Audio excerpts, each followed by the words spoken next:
Hi everyone, my name is Mwelwa and I'm in Cape Town for another special event that is about to unfold right before your eyes. We were recently media partners for KoBold Metals, the US-based company that has deployed artificial intelligence and made a wonderful discovery in Zambia's copper heartland. In this episode, you get to hear it firsthand from the CEO and founders of KoBold in terms of what this particular project means to them and why they are so invested in, coming into Zambia.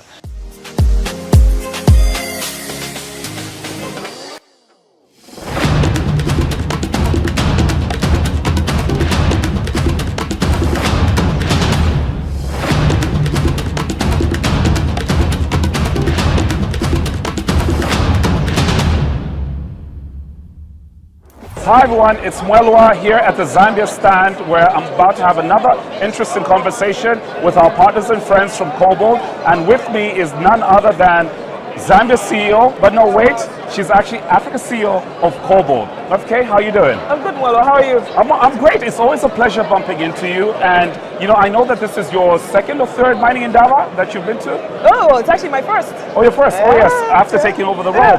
But tell us a little bit about KoBold and why it was so important for you guys to be part of the 2024 edition of Mining Indaba. Yeah, I think obviously being the new kid on the block, as I like saying, we're here to talk about exploration. We've got an exciting project in Zambia. We've got exciting projects in Zambia, but the biggest one and what was announced yesterday on the Financial Times is the Mingomba resource.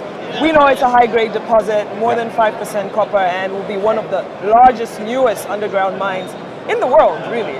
So more than Zambia, more than Africa, I think we have an exciting project, and as we're at Indaba, there's a lot of networking, there's a lot of building relationships and with lots of different wine drinking as well. Yes, we are in Cape Town, so absolutely. Part of that, we want to make sure that we get all our projects across Zambia, across the line, obviously in an ethical and sustainable manner over the coming decades. Absolutely, absolutely. Now, this year's theme is around disruption.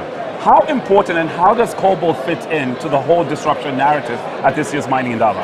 Fantastic question. So when you look at critical metal supply and mineral supply worldwide, we're not seeing enough innovation in the exploration of these metals. And where KoBold comes in with our technology and AIs, we want to make better decisions, better exploration decisions to find these metals more strategically.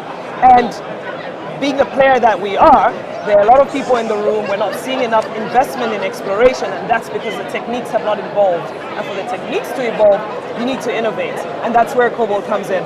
We merge data science, software engineering, and your traditional geosciences in one hub. It's not software as a service, it's part of our ethos and in our DNA to basically explore and find more of these minerals more effectively. Right, fantastic. And finally, obviously you're sitting down and having great conversation. What have been some of the key takeaways of some of the conversations that you've had? Because Mining Indaba is famous for its networking. It's day one, to be fair. So everything is really meet and greet. Who is KoBold? What are you doing? What is Mingomba?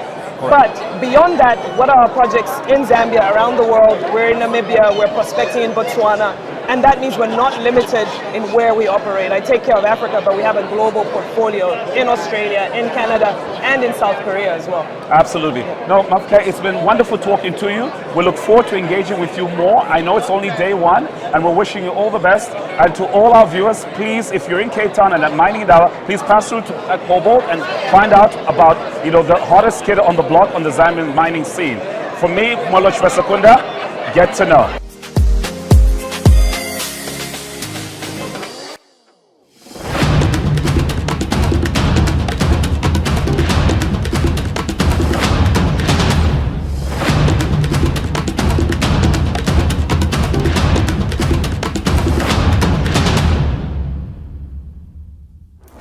Our job is to basically explore and find these minerals and let the downstream partners decide how do we make it onshore and reduce the cost of production onshore, and then ship it off to wherever the demand is or create the demand within here. So things like power demand, we know that Zambia has a huge opportunity for renewable energy by sitting in a large watershed, solar power. So all of that cascades into creating demand that will allow beneficiation to be done onshore on the continent or synergies with neighboring countries. be done on one side and reused and added to manufacturing in country. So there's a lot of conversations for downstream partners to start seeing the opportunity as we get more of these projects online.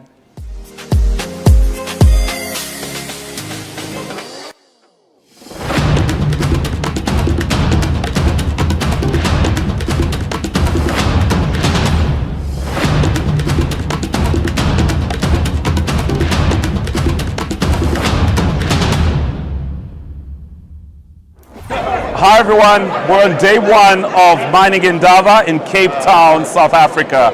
And we're currently in the main pavilion, we're at the Zambia pavilion, where we've got a very special conversation that's just about to happen on this first day of Mining Indaba. And with me to just tell me a little bit about one of Zambia's latest and bustling exploration companies that has made a lot of significant announcements is Josh from KoBold. Josh, how are you doing? I'm doing great. Very happy to be here and speaking with you. Yeah, fantastic. And how are you enjoying Cape Town so far? It's a pleasure to be here. All the energy and excitement about opportunities here in Southern Africa, you can feel it. Absolutely. Now, Josh, this year's Mining Indaba is all about disruption. We've just heard Cyril Ramaphosa talk about how important, disruption and leapfrogging a lot of technological barriers that are there. How is KoBold positioning itself, more especially now that you've got firm understanding of the geological landscape as well as the sort of deposit that is in Zambia? How is KoBold positioning itself? We think Zambia is an amazing place to operate. The rocks are exceptional, and it's a great investment environment. We can hire exceptional people. The laws support investing for the long term. The government supports what we do with actions that are transparent and fair and efficient, and it just allows us to do a great deal. We're developing technology that we deploy on exploration projects to make exploration more effective, and we're deploying this technology nowhere more than here in Zambia. As we announced today, our Mingomba project is an enormous success. It will be one of the largest and highest grade copper mines in the world when we put it into production. We're using our technology to guide our exploration activities at the Mingomba project. We're building the team at the Mingomba project, and we're excited to take this project forward together with our partners from the government of Zambia, ZCCM-IH, a very important partner to us here in Zambia. Absolutely, absolutely. And you mentioned the importance and significance of government support.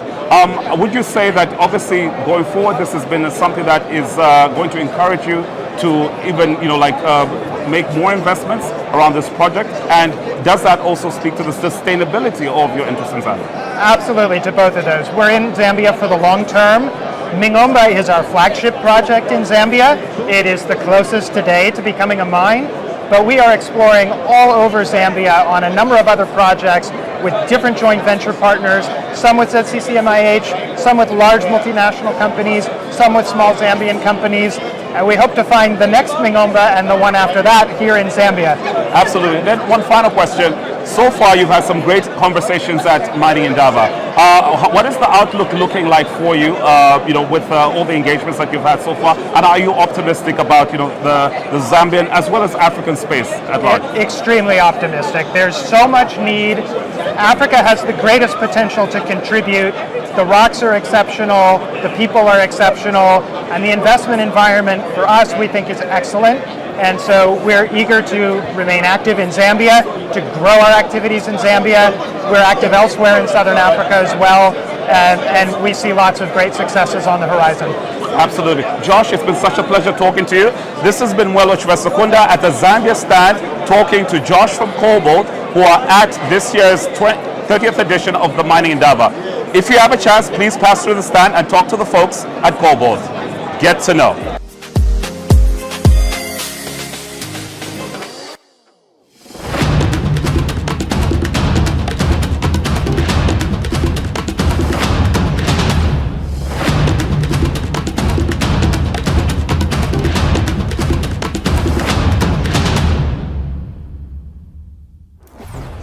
Let's start with why we need AI for mineral exploration. We look at the pipeline of great mine development projects that we need for industrial growth worldwide, and particularly for a low carbon economy as we transition to electric vehicles and renewable energy. And the supply gap is just staggering. To get to a fully electrified global vehicle fleet by 2050, we need more than $10 trillion worth of a handful of critical metals. And the pipeline to supply those projects is far, far too thin. We're not on track to do so. And the bottleneck is exploration. The bottleneck is discovery. That gap, we don't know how to fill it because we just don't know where the ore deposits are going to come from. We have to go find them. That's an exploration problem, and the exploration problem just keeps getting harder and harder. Compared to 30 years ago, industry is spending 3 times as much every year on base metal exploration and making 60% fewer discoveries. So a discovery costs 8 times as much as it did 3 decades ago.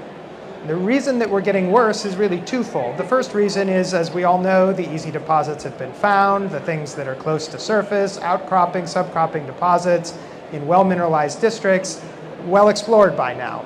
It's either entirely new districts, new types of ore systems, creative thinking, or it's deeper deposits that are concealed, harder to find, more subtle signals in the data, nothing that just stands out in one data set. You're not going to find a screaming copper soil anomaly that you can drill and find a subcropping ore deposit.